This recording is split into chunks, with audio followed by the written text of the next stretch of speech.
Leave Putin. For God's sake, this man cannot remain in power. We came, we saw, he died. We both agree that Assad needs to go.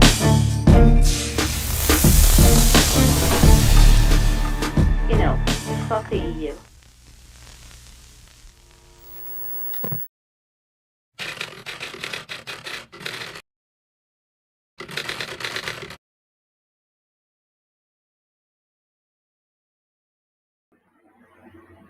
Fala aí, mané. Tá me ouvindo bem aí? Tô ouvindo direitinho. Eu não sei porque minha câmera tá um pouco estranha. Meu áudio tá legal? Tá legal. Beleza. Beleza. Cara, hoje vamos lá, né? Com o nosso convidado já habitual, um habitué da casa. O senhor Larry Johnson. Mr. Larry. Yes. How are you doing, sir? Bom dia. Bom dia. Good morning. Well, for me, almost sleeping time already. Boa tarde. Boa tarde. Oh. Perfect, sir. How are you doing, sir? It's been busy weeks. Yeah, I'm staying occupied. The world events are not slowing down. Yeah. It looks like the White House is not sleeping very much so often. Actually, Joe Biden is sleeping quite a bit. They have to wake him up once in a while to pretend to be president. That is true. But Blinken's face, it looks like he's not sleeping very well. Yeah. A good just desserts for him.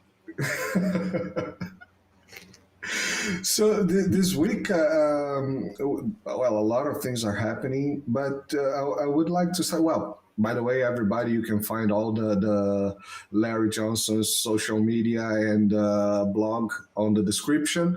And he started a podcast of his own in his YouTube channel. It's also on the description. Excellent. Take a look.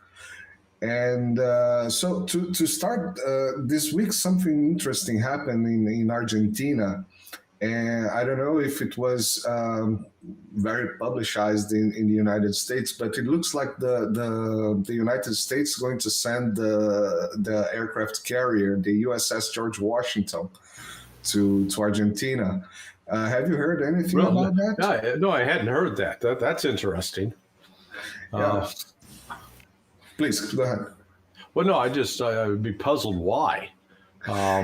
Unless the commander of the ship is, he wants to have a good asado and eat an empanada, maybe show up in the afternoon. Very good. Yeah, show up in the afternoon, drink mate, Have some, what's it called? Tango. Dance the tango.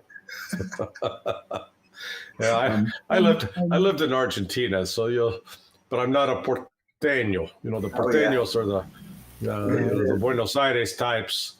They carry an arrogance about them. I was a Cordobés. Yes. Over here, go ahead. Over here, our news were saying that it was a gesture, a diplomatic gesture, showing Argentina is sending a message to China.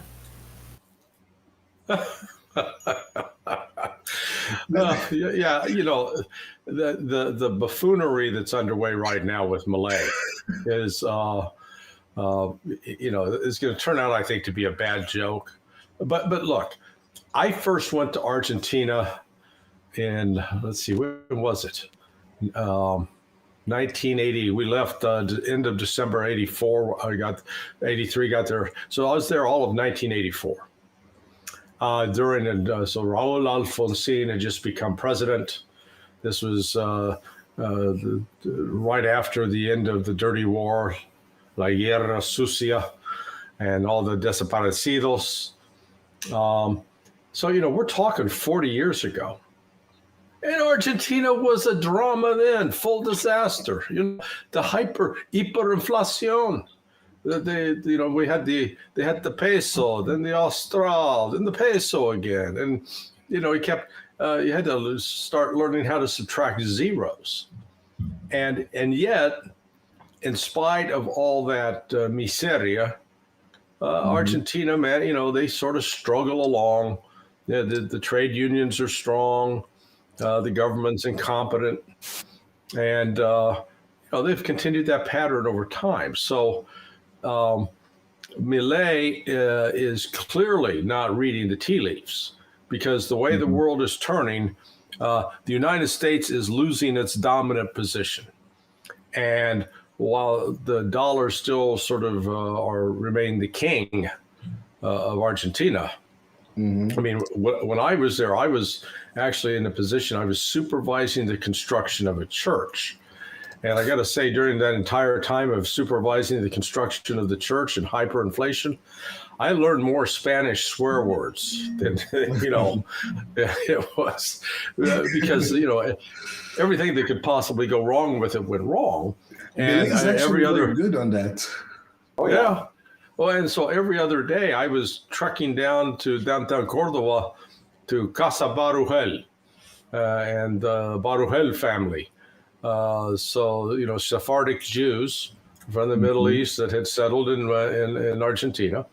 And that's where, every day I was, exchanging dollars for pesos, because you didn't want to exchange too many, because by the 2 or 3 days later, your pesos would be worth nothing.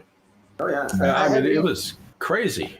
Yes, I have been recently in Argentina, and I have been there many times, actually, working in taekwondo competitions and this kind of thing.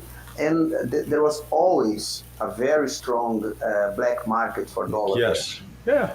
Always. Yeah. They keep dollars at home. It's cultural in Argentina. They have it like, you don't have it in Brazil. That's so strange. Yeah, it's almost a cultural phenomena. So this notion that to try to pretend that China is not going to be important for Argentina is just crazy.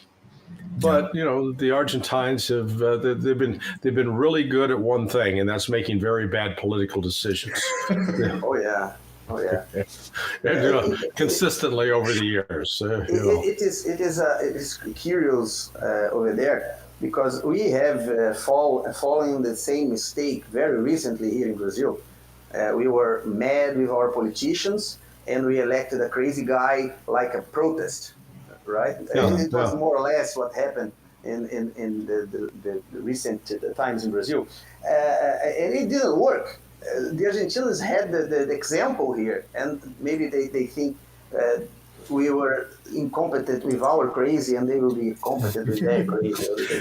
They're more crazy. But they're even more crazy. Yeah. Even more crazy. The guy talks with dead dogs. Yeah. The interesting part. Let's look at the good news. At least it's a U.S. aircraft carrier, not a British aircraft carrier. And it works. Because if it was a British aircraft carrier, it'd never show up. It'd be broken down in the middle of the ocean. Yes. The Argentines have to send out a bunch of rowboats to row it into port. Exactly. The interesting part that I saw, in the news that we saw about that, it was actually mentioning, to use some kind of deterrence over Taiwan in Argentina. I mean, you have Hawaii, it would be at least a little bit easier to get some deterrence in Hawaii.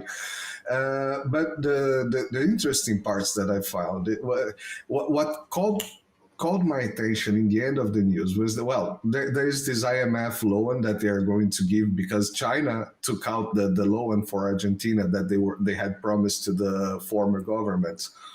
So the IMF kind of promised the $3.7 billion to Argentina, and then they would do not make a fuss about the Malvinas, the Falklands.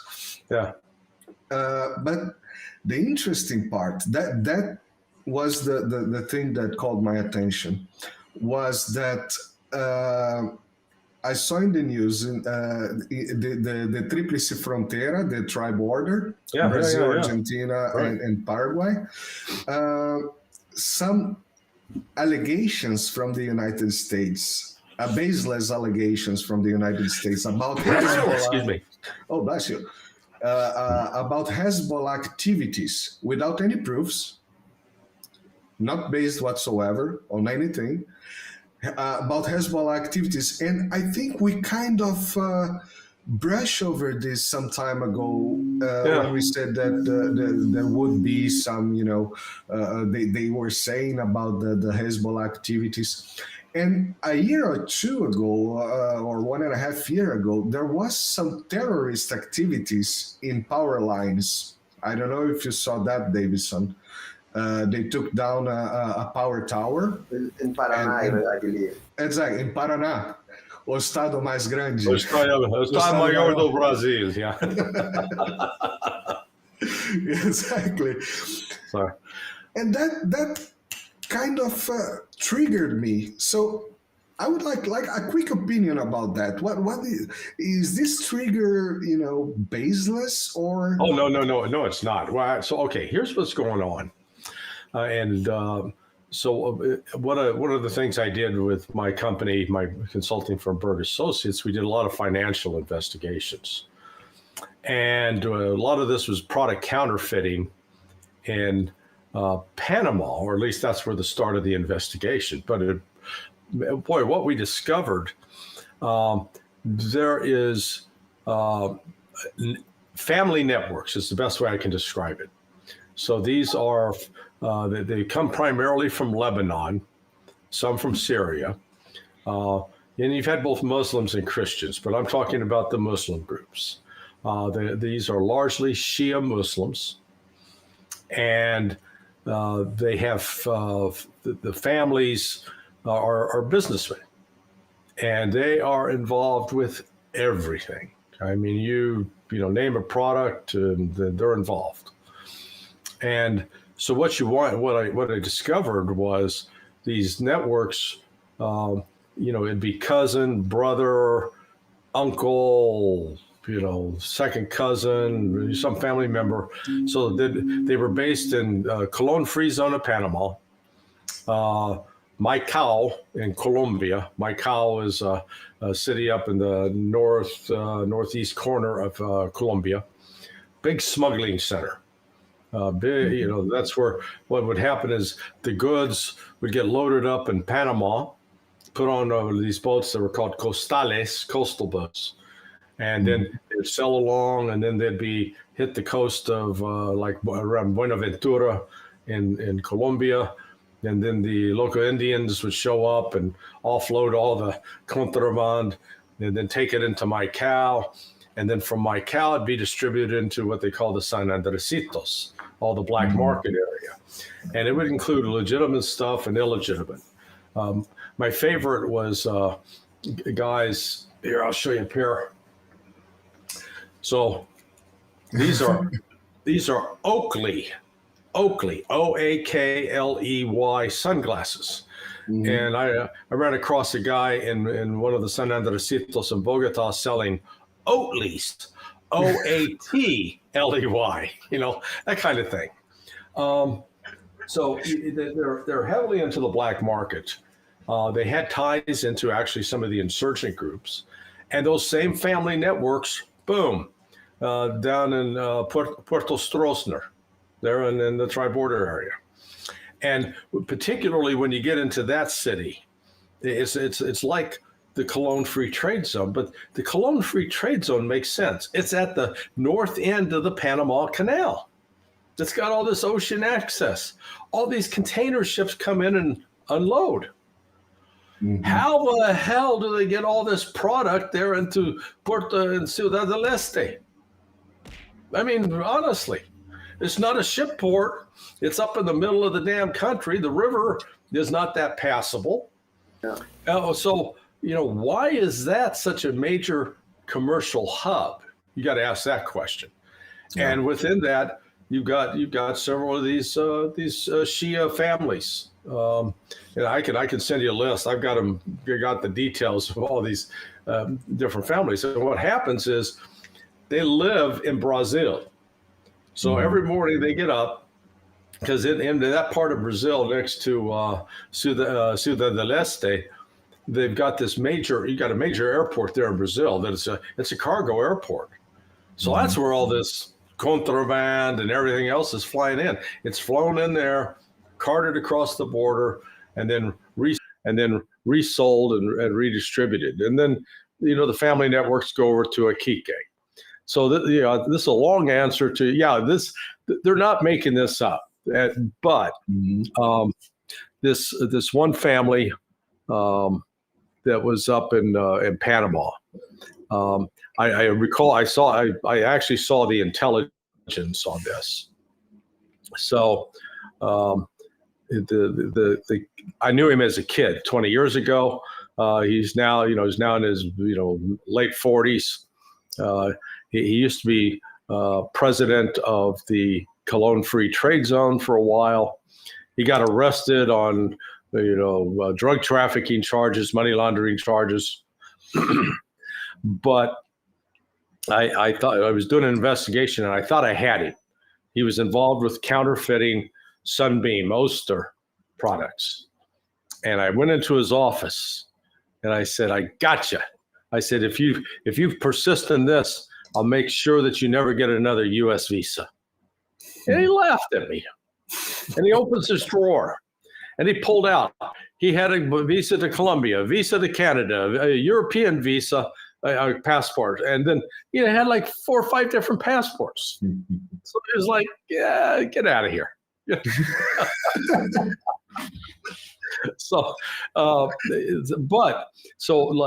Sometime later, I looked him up when I was involved with some intelligence work for the U.S. military, and I looked up the family, and lo and behold, there was a receipt, recibo, and so it was. They contributed $15,000 to Hezbollah.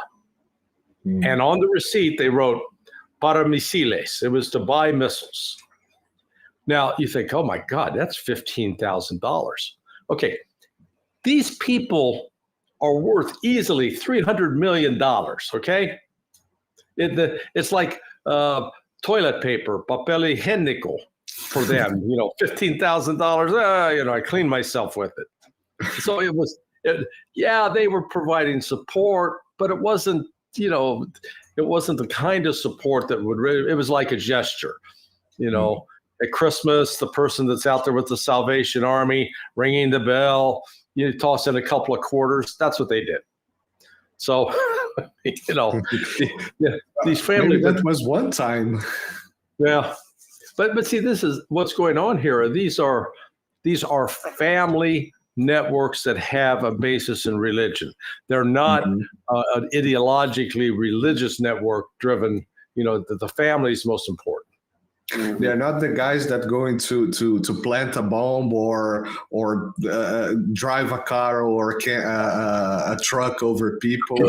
They are not the Allahu Akbar style of people. Exactly. Right. I remember you telling me this story. I remember when I met a guy in France, about 8 years ago, and we were talking about the terrorist activities after 9/11. And one thing that he mentioned me was that, why do you think you don't hear about IRA anymore? The Ireland, the resistance, revolutionary, exactly. Why do you think you don't hear about IRA anymore? Because all the Irish in Boston, they're not grabbing money on the streets anymore to send to Ireland, because it got out of fashion. It's not fashionable anymore to get a revolutionary money and send it to Ireland. And I mean, that was just gossip, and it's nothing serious. But when you talk about that, you're probably going to have families from all around the planet financing this kind of activities, especially revolutionary activities. Yeah. Well, and they've got relatives back in the Middle East, too. This one family that I was dealing with in Panama, just one of them was the Wakets. Waked. And they were both respected businessmen and had major duty-free stores scattered throughout Central America. And I mean, the amount of money moving through there was it was most Westerners, people in the United States anyway, didn't comprehend what was going on. It was a fantastical sum. I remember we were retained by the Drug Enforcement Administration to do an audit of one businessman in the Cologne Free Trade Zone. He's dead now. Business was called El Info, and he's Jewish. And what had happened was he had sent out a shipment of he was selling counterfeit baby clothes. Okay, not the real. He'd look at what were all the styles, that all the upscale stuff, and then he'd contract with people in China and Vietnam, and they'd make the knockoff stuff, and he was selling it at like 50% of the cost of the real stuff, but it looked real. So this way people could get designer baby clothes, but at a reasonable price. So he put a bunch of those baby clothes in a container, and it was shipped, let's say, to someplace in the Caribbean, to Curacao. Well, the shipment went with some from other merchants, and when they got there, they found heroin or cocaine inside, and so he was on the verge of losing his visa to the United States. And this guy I called him a watermelon with feet, una sandía con patas. He was a big fat, little fat guy, short, looked like one of those Oompa Loompas out of Willy Wonka and the Chocolate Factory. So he had a heart doctor, a cardiologist up in New York City. And oh my God, the thought of losing his visa so he couldn't see his cardiologist was like to kill him. So he went to DEA. He said, "What can I do? What can I do?" And they said, "Let us audit your business." And he was so desperate. He said, "Okay." So I went in with another retired DEA guy, and we conducted an actual audit. We got to see the real books. He kept two sets of books: the real books, and the knockoff books. Now, this was one guy with two sons, okay? And we called one of the sons Fredo, after the Godfather, Fredo, the one who wasn't too smart. Sure. That was this kid, not too bright. Did some really dumb stuff. So they're selling knockoff baby clothing. It's not a big business. So in 1 year, we were able to track their actual gross revenues. So now I'm talking 20 years ago now. What do you think their annual revenue was? Take a guess.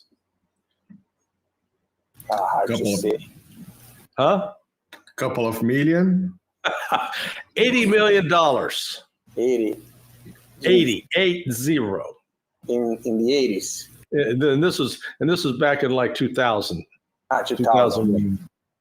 That's still a lot of money, yes. Yeah, so that one little business. So now multiply that when you got somebody that's selling Samsung televisions, Nike shoes, Adidas shoes, rice cookers, baby stroll, everything you can imagine. All of a sudden, you're looking at, I guarantee you, many of these businesses are doing close to $500 million. And a lot of times the money that's coming in to buy these products is drug money. Yeah. So the drug traffickers they'll buy the actual goods, import them, sell them, and then they explain that that's where their money came from. Sure. That they earned their money by selling this stuff. Yeah, that's the laundry. So landromats. And U.S. corporations are happily involved with accepting drug money. Of course. That's why we were hired. My partner and I were hired by the governors of Colombia and the European Union in tobacco cases. So Philip Morris, for example, was sued for money laundering, and Philip Morris settled. They didn't describe it as a money laundering. What they settled to was that they were going to work on anti-counterfeiting and black market activity. But They were knowingly involved, actively involved with working with drug traffickers. In fact, the Philip Morris executives did fly into Barquisimeto, Venezuela. They'd hire an armored car. So then they'd go to the La Frontera, the border with Colombia. They'd pay off the border police so that they could cross in without getting their passport stamped. And they went to Maicao.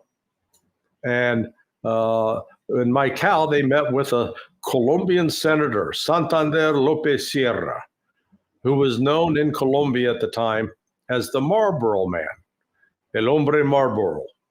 Why? Because Philip Morris had actually sent a film crew to Colombia to film this guy. He was another, Sandia con patas. He was otro, this fat guy with God help the poor horse that he got on. But they filmed him dressed up in cowboy gear and riding, the Marlboro Man commercial. That's why I call him El Hombre Marlboro. Well, he also was, he's a criminal. He was involved with the murders of 24, the locals. So he was a bad guy. And yet here's these Philip Morris executives meeting with him, and they literally gave him bags of cash and third-party checks and U.S. postal money orders. And we ultimately got access to all that finance because, ironically, this is, God has a sense of humor. The very first job BERG Associates had was doing the investigation of the Russian money laundering case from Bank of New York. And in the course of that, we got a hold of all these Russian bank records. And where was Philip Morris depositing all this cash, this black market money? In the Russian bank. So we actually had the bank records. But my point was these corporations are knowingly involved with criminal organizations. And it's not just Philip Morris, Japan Tobacco, British American Tobacco, all the liquor companies, Diageo, major U.S. corporations. I may have told you this story before, but we got called by the security director for John Deere. So John Deere makes all the tractors and such things. The John Deere, the engine factory, the tractors. The tractor factory, right? The green one.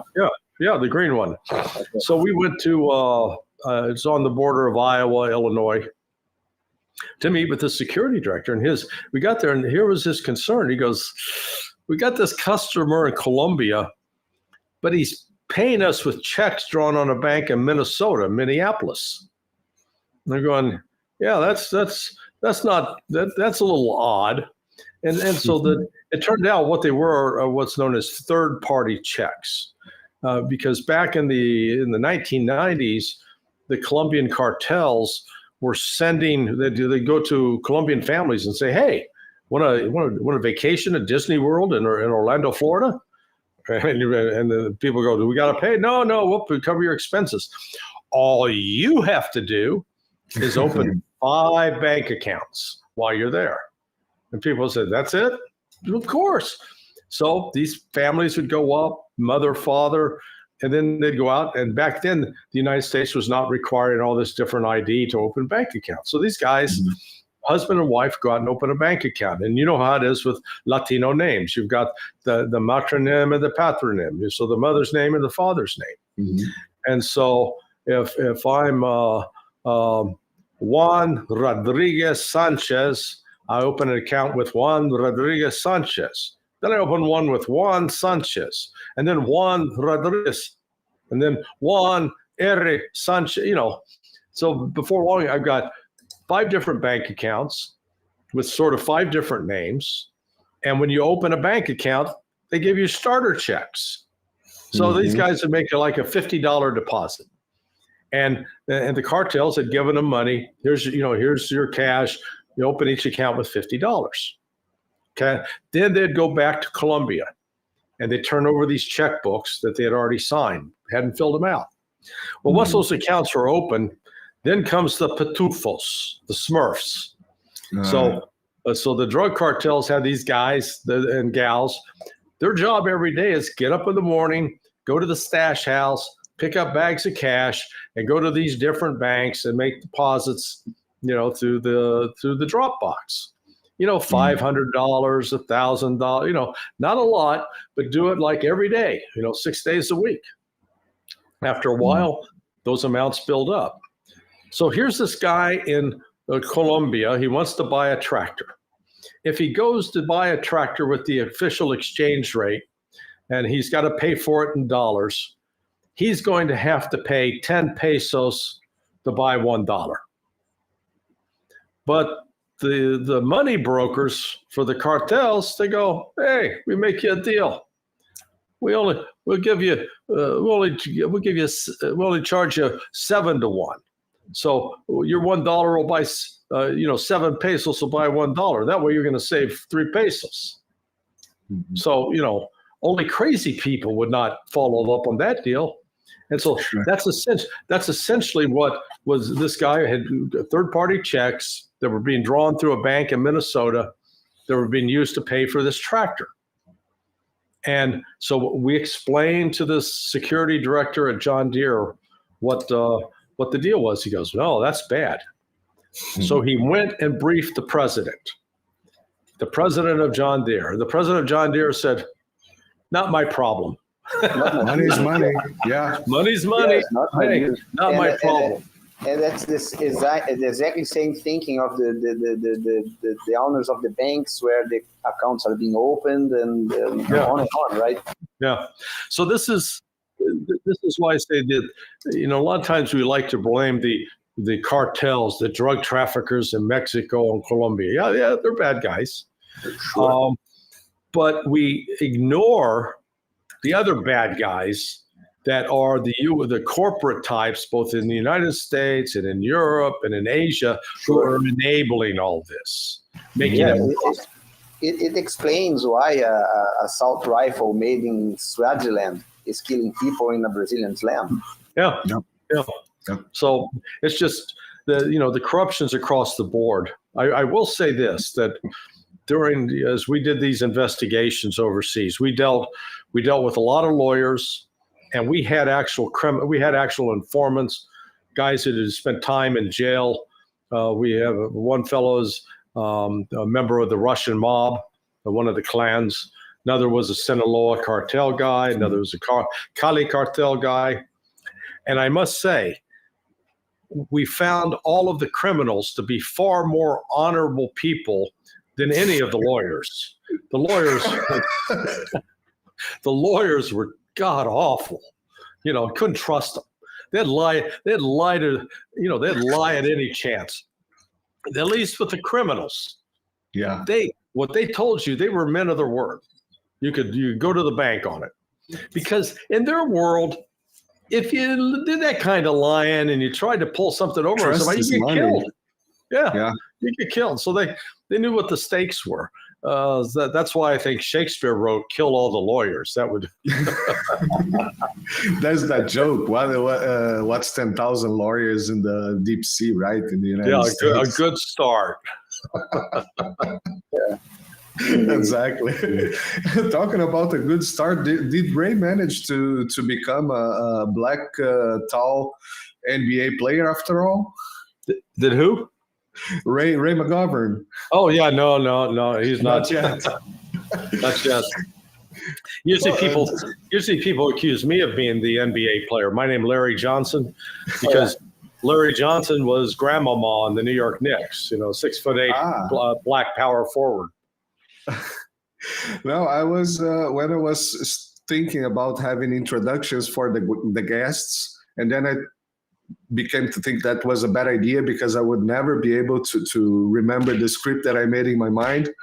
The idea was to say something like, the Larry Birds of the Larry Bird of 3 shots, intelligence, the Magic Johnson of geopolitics analytics. But I cannot flattering. say it. Marcel, Yeah. May I Go. make a question? Because drifted a little bit from Argentina. It's the natural way of going, I believe. But I would like to make another question about the aircraft carrier. Mm-hmm. Because me and Marcelo, we were checking the world map, and we were seeing how the BRICS countries were strategically positioned in a way to cover sale points, shows. The new BRICS, BRICS plus countries. Right? Yes, exactly. So we have BRIC countries in the Red Sea. We have BRIC or potential BRIC countries in the Pacific and Indo-Pacific, Indo-Pacific, yes, and the BRICS maybe in the Mediterranean, of course in Mediterranean, because we have Egypt, and Argentina was one of them too. In this, and it is a very important point, Cape Horn, and it's important sailing point there. It may be something in this direction, like the United States trying to cover a strategic point, a strategic area. Does it make any sense? Well, it's one of those ways to try to. What used to be called projecting force. Yes. But that's no longer really the case. The United States has 11 aircraft carriers. But the last number I heard from Doug McGregor was that only 4 of the 11 that can actually be out at sea right now. The other 7 are, under some sort of repair or outfitting, maybe even questions about do they have enough crew to man them. The second issue is that the aircraft carrier is now outdated. It's no longer relevant to warfare in the way it was 20, 30 years ago. Yeah, like the battleships in World War II, right? Already. Well, it's more like the horse cavalry in World War I. Oh, I see. Yeah, so in World War I, they're still riding horses, and yet those machine guns, could take them down. And so and actually, what's the United States Army did not eliminate horse cavalry from its makeup until just before World War II. So it's a reminder of how these institutions, these bureaucracies, hang on to outdated technology. Well, the aircraft carrier is now outdated technology because of hypersonic missiles. Oh yeah. And both Russia, China, and it's believed now Iran have hypersonic missiles, which can penetrate any air defense system these ships have. The aircraft carriers are largely dependent upon these destroyers, which carry what are called vertical launch systems. So they're like giant tubes, cases put down into the deck, and then they fire missiles like in Egypt. I forget the specific names of some of the missiles, but they come out. Right? Yeah, but they launch, and Tomahawk cruise missiles can come out the same way, and they're supposed to intercept anything inbound. The problem is, once you fire it, the only way to reload it is you have to sail back to a port where they have a supply of these, and then they use cranes to load them. No, so that means problem with the Houthis, right? Yeah, well, that's what they're running with the Houthis. Yeah, exactly, because they start firing this stuff off, and then they're out of bullets. So we got to go get more ammunition. That's John Wayne way of doing it. Yeah. So this notion of sending an aircraft carrier, well, the carrier strike group, if it's going to go there, it's going to come with a couple of destroyers, and it's got a whole contingent. Aircraft carriers are like Mick Jagger now, okay? Aging rock star, can't do sexually what he used to do 50 years ago. And he's got this whole entourage, okay? He's got the makeup artist. He's got the valet. He's got, that's the modern aircraft carrier. Just think of them as like Mick Jagger today, an aging rock star. Yeah. Do you have anything about anything? Just came to my mind one thing also. I heard somewhere or read somewhere that it looks like the Antarctic Treaty it's about to expire, and could it be a move to kind of take care of the Antarctic continent? I don't know. I haven't followed that. What I do know is at least up in the Arctic, the Russians are far more advanced than than any of the countries that have aspired to control the Arctic. Russia's got probably 6-7 times the number of ships. It's building icebreakers that can actually penetrate the area. So Russia's much better positioned to be in control up north. I don't know about all the way at Antarctica. Okay, cool. I will jump ahead. I was going to talk about Ukraine, but I mean it's just the usual telenovela. Not much to talk about it right now. I wanted to talk about yes. Go ahead. I was just going to say Zaluzhny. As of today, Zaluzhny's still there. And I don't know, did you see the interview that Zelensky, Mr. Penis piano player, provided to the Italians? He's going to get rid of everybody. We're going to have a complete restructuring. We're getting rid of everybody. That in your blog in the Sonar 21. Yeah, well, it's crazy.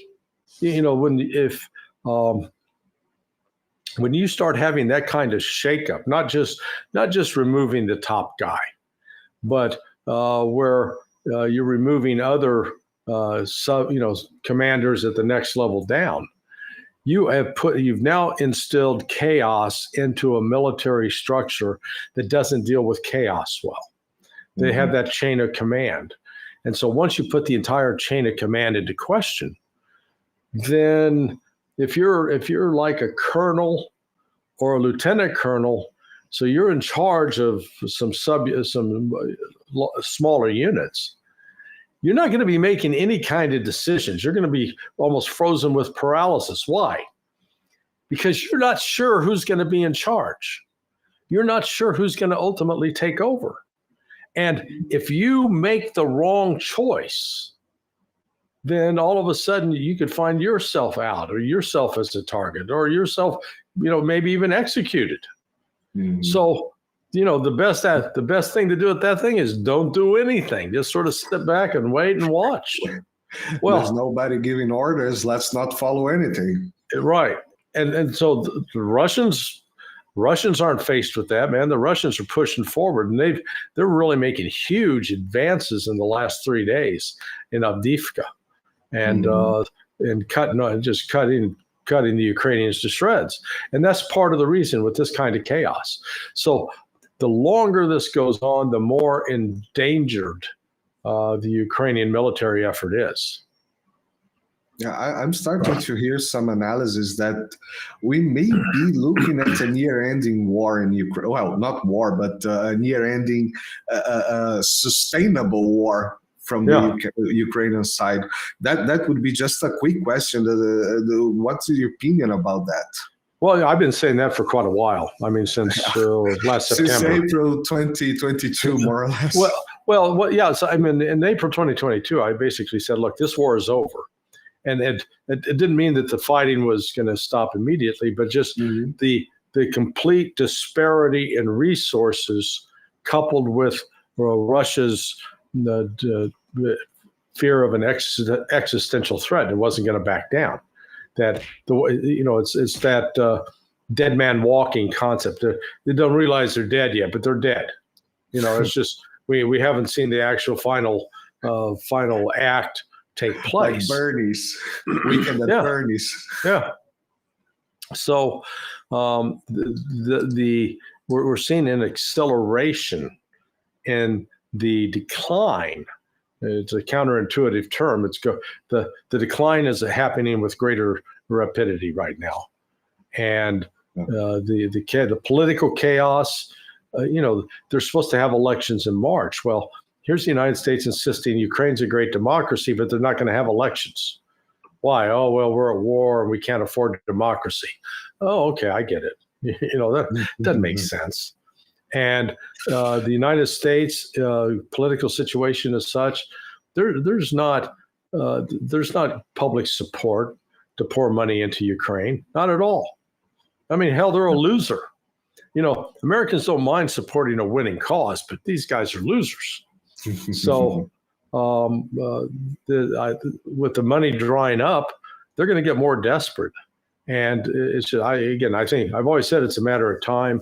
I was projecting, by the end of the summer, I would think that this war actually would be wound down. Ukraine would no longer be in a position to fight, sustain it.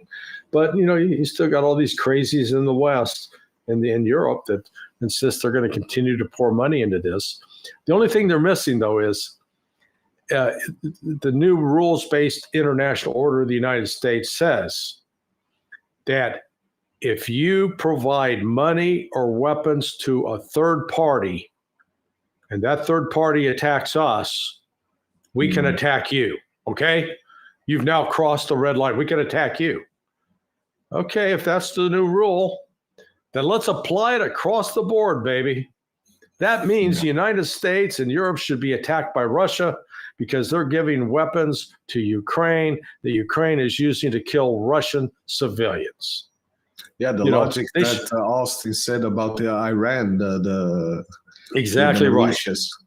I mean, so that's what, these are such clueless bastards. They really are. They're despicable. They enrage me because just the duplicity and the hypocrisy without accepting, recognize what they're doing. They are enabling the deaths of civilians. And it'd be one thing if Ukraine was hitting military targets, but they're not. They are deliberately targeting civilian areas.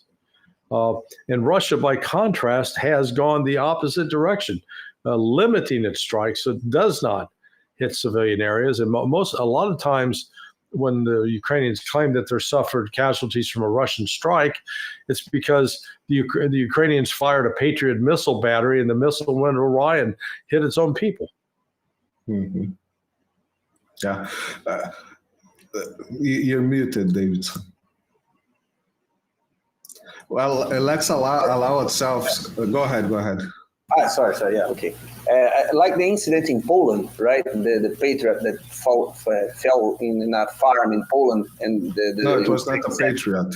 It was that was a Ukrainian. I think it was S-300, but it was Ukraine. Okay, it was an air defense missile. You're right. Air defense missile, yes, and it hit the farm in Poland, and they tried to use it like a casus belli to force the Ucrania NATO in war. Well, I would say let's allow ourselves to be cynical for a minute and, just don't care about civilians dying in the other side of the planet. But for the United States, these guys are pushing the United States to a very complicated situation for the United States population. I mean, it's not that we don't care about the other victims, but these people are the American leaders, if you can call it like that, but they are putting the American country and the American people in a situation of a real danger, of a real military escalation with, everybody. Right. But no, it's so you look at this.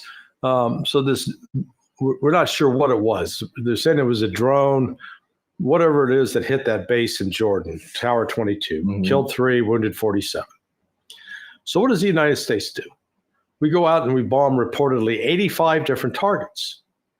Now, whatever attacked that U.S. base, that Tower 22, didn't come from 85 different places. It came from one place. So if you know the place, bomb that place, kill those responsible for the attack. That's a measured retaliation. What the United States is engaged in is collective punishment. And we don't care who we kill. We don't care who we damage. and that to me is the essence of evil.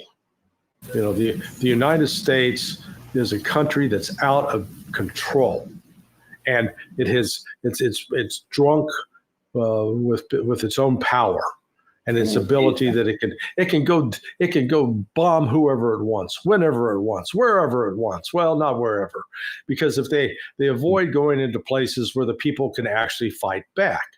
Yeah. So this is the pure definition of a bully. A bully is somebody that goes out and torments and attacks people that are weaker, people that cannot fight back.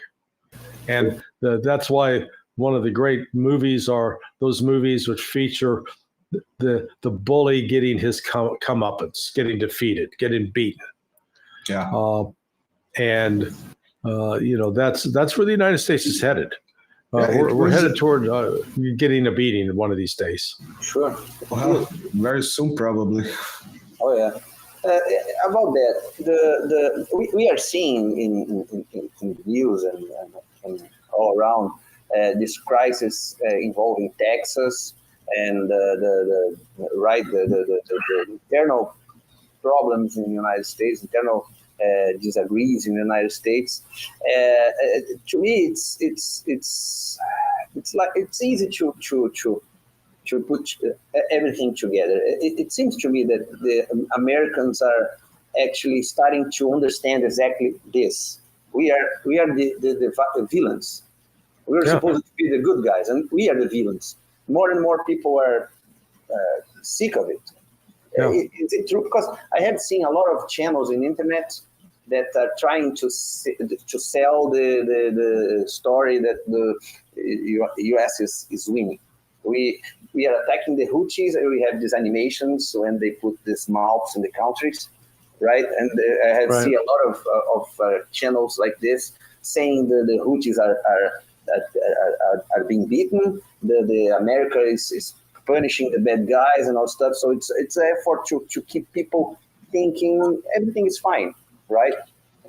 How is the real American opinion about this situation now? What is the feeling of the people right now? Well, the propaganda at home is right. It's portraying that the United States is winning and all these countries are falling before us. But the exact opposite is the truth. I mean, here's the United States. We're entering the fourth week. It's been almost a month since we started bombing the Houthis. Is the Red Sea open? No. Yeah, they keep and they keep firing missiles at ships. Yeah, they haven't stopped. So all of our bombing has achieved nothing of any consequence in terms of convincing the Houthis to back off. So this is like somebody who's getting into a fight, but just fighting for the sake of fighting because you're not defeating the other person. And the same with one of these recent counter strikes by the United States in Syria and Iraq. Did it stop the so-called Iranian-backed groups from launching new attacks? Oh, hell no. In fact, one just launched an attack yesterday that killed 6 on one of these U.S. bases. They're saying it was only Kurds, but there were also several wounded. And I'm willing to bet that there were some other U.S. soldiers or U.S. contractors wounded in that. And so they're not going to stop. They want the United States out. This fog about the who is the soldier, because they only propagandize the soldier, but there's also the private military, the private guys, the American private mercenary. Well, yeah, my former outfit, my former organization, CIA. So they're not all wearing a uniform. And so you will use civilians, and we'll have people that will be engaged as paramilitary activities without necessarily wearing an official national uniform. Yeah, exactly. Go. Okay, thank you. Is the American people really starting to see it? Because in my point of view, the good hope we have to achieve some kind of stability in the world is the United States understand that the world changed and they have a new role in this world. Yeah. They can't behave like they always behave. Now they need to behave in a new way. So I think the best analogy is the United States is like that guy who's drunk in a bar, probably trying to start a fight with everybody and hitting on everybody else's girlfriend and, breaking stuff. And you got to, somebody needs to grab him, lock him up in a room and get him to dry out. Okay? Oh yeah, that's it. Some coffee. Some coffee and a shower and take that exactly. home, Cool down. The United States has just been obsessed with intervening in the affairs of other countries. And that's what's interesting about this latest proposal from the U.S. Senate, that they're going to spend $60 billion in Ukraine and only $20 billion to defend our own southern border. Whereas the majority of American people now, and it includes Democrats, are fed up with all these illegal migrants coming across because they're engaged with drug trafficking and other criminal activity, and it's human trafficking. And it's just across the board, people are saying, wait a second. And in a lot of the Black communities in particular, what they're seeing is these illegal migrants are being given credit cards, debit cards, and loaded up with money that they can go buy stuff. And they're not doing that for the American citizens. And so even the Black people in the inner cities are going, wait a second, that's not right. And so the pushback's coming. And it's happened, actually, I think, a lot quicker than some anticipated. Joe Biden's policy with respect to the border is it's in complete disarray. And the Republicans have finally awakened. Here's Governor Abbott of Texas, and I think we talked about this a little last week. He hadn't done a damn thing in 3 years. I mean, he's talked, but hasn't acted, apart from putting people on some buses and planes and sending them to Chicago, New York, and Washington, D.C. Now he's acting, and other governors are coming to his side. And so this has become a real thing. And the last thing that Biden wants to do, well, let me rephrase that. The last thing he should want to do is engage in a confrontation with all these states in an election year, because that'll end badly for him, because the people are not on his side. Maybe the illegal immigrants are, but the average American is not, including those who are recent arrivals who have become citizens, Latinos and minority communities. Yeah. My uncle. Yeah. And then what Biden does, he sanctioned taxes. That is the most amazing thing I've heard. It must be some neurologic damage. That's clear, I guess. I think that's already. Well, he's surrounded by all these sycophants, the Jake Sullivans and the Blinkens and others. They're not interested in doing what's best for America. They're interested in doing what's best for them. Yeah, that is true. Larry, we just crossed the 1 hour. Can we go for one last question? Or Sure. Okay. So continue about Texas. We've been reading that about 27 states are supporting Texas, that you just mentioned. And the two doubts that I have mostly are about the situation of the legal split, legally, without a succession war or something like that. Right. Legally splitting the union, and the images that we've been seeing about people going from all over the country, or for some part of the country at least, going to Texas to support the border security or at least vigilance. I don't know. Well, I know that so Governor DeSantis here in Florida has sent members of the National Guard forward to Texas to help defend the border, because once you get across the border, a lot of them are trying to come to Florida. It's warmer. At least you're not going to freeze to death like you would up in Massachusetts or Wisconsin or Minnesota.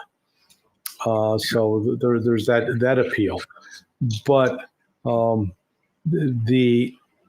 guess the unity that's developing among the conservatives in terms of opposing and shutting this down, it's growing.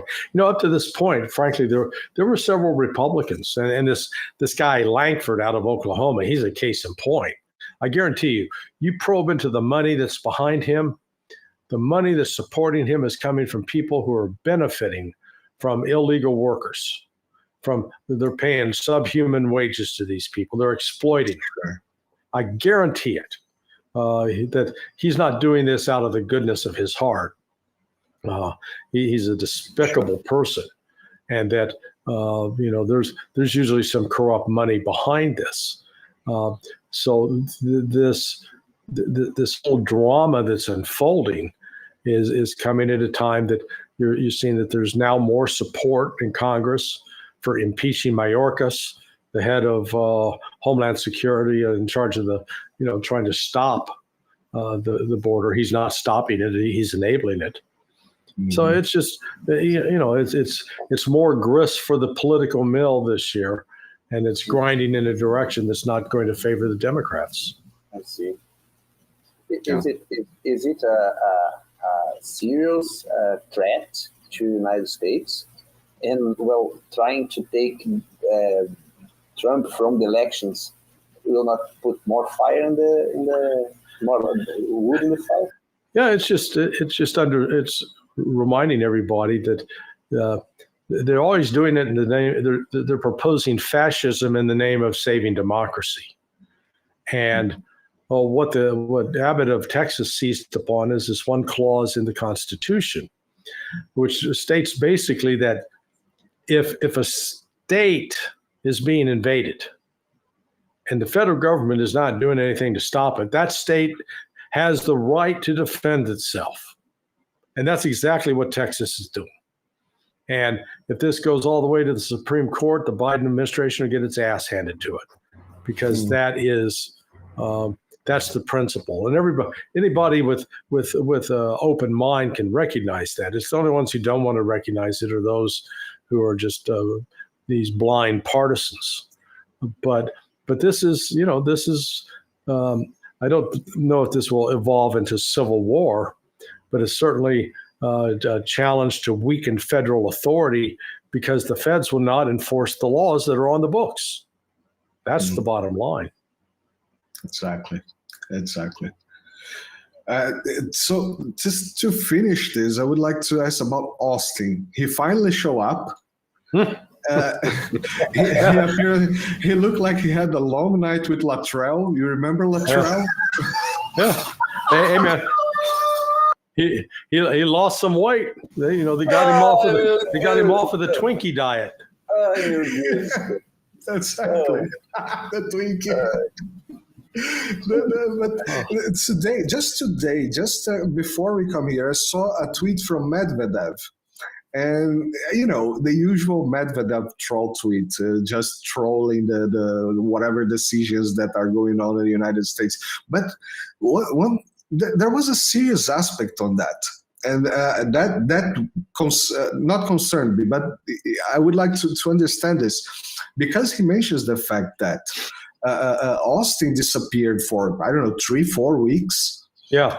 But he's the Minister of Defense, and he went missing. And he should be a guy that could have access to nuclear codes, right? Right. Ultimately, it's the president. So but the SecDef plays an important role in that process. Yeah. Yeah, but the thing about of course it was a trolling. It was not saying anything substantial.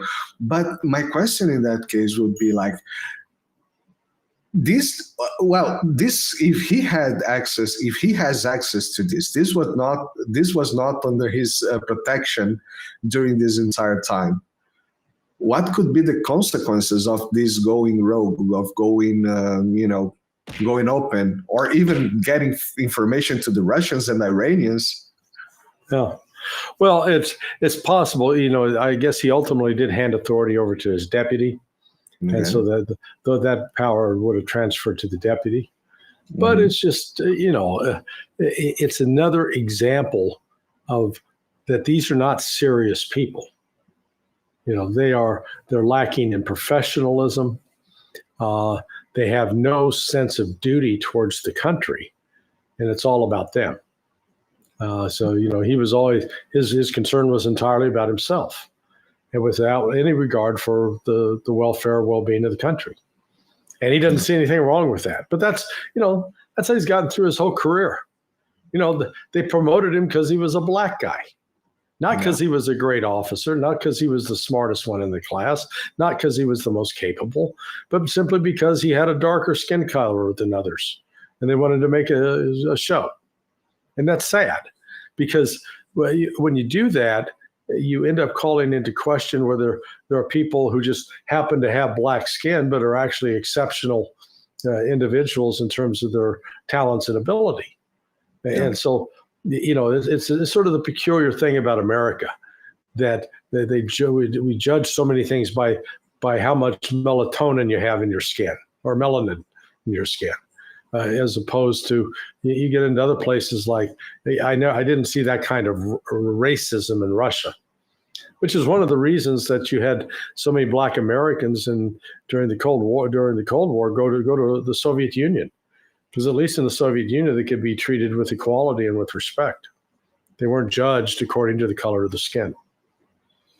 Yeah, that's one thing that we usually say here in the channel about Brazil, because this type of racism in Brazil, of course, and we always make clear that there is racism in Brazil. We are not erasing the fact that there is racism in Brazil, but it's very, very different. It's a complete different level. And most of the races that we have in Brazil, we end up just kind of importing it from the American media or stuff, or movies or stuff like that. Right. European as well. I'm not just pointing fingers here. Well, I am cool. I kind of read through everything. Davison, you wanna? Okay, you're muted. So I read your lips say no. No, that's okay. That's fine. It was great chatting. Larry, do you want to wrap up the video with something that you think could be interesting to be mentioned? Well, I guess the only positive out of all this is the situation in the world is not going to clear up anytime soon. So we'll always have a reason to get together and talk. Yeah, exactly. That's a great news. Let's have you more often, hopefully. Yes. And so thank you very much, and I'll see you soon. And remember, everybody, to follow Larry Johnson in all social, and now his podcast, which is amazing. Thank you very much. Muito obrigado. Muito obrigado. Thank you, Larry. See you. Ciao. Ciao. Bye-bye.